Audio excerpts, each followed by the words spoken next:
Welcome back to the Eat Well Dietitian YouTube channel. My name is Athena and thanks for visiting if this is your first time here. So I'm going to do a couple of videos on tofu.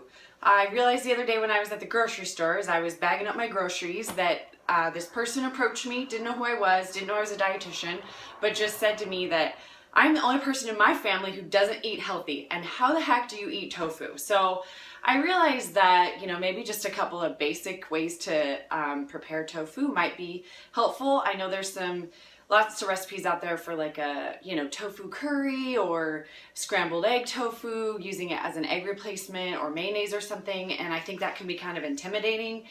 Can be a lot of cooking steps and not necessarily sound very appealing to someone who hasn't had tofu before. So I am just going to show you how to make roasted vegetables and tofu. You really can add whatever seasonings and spices that you like, maybe a little soy sauce. It can be eaten alone because the tofu has protein and carbohydrates.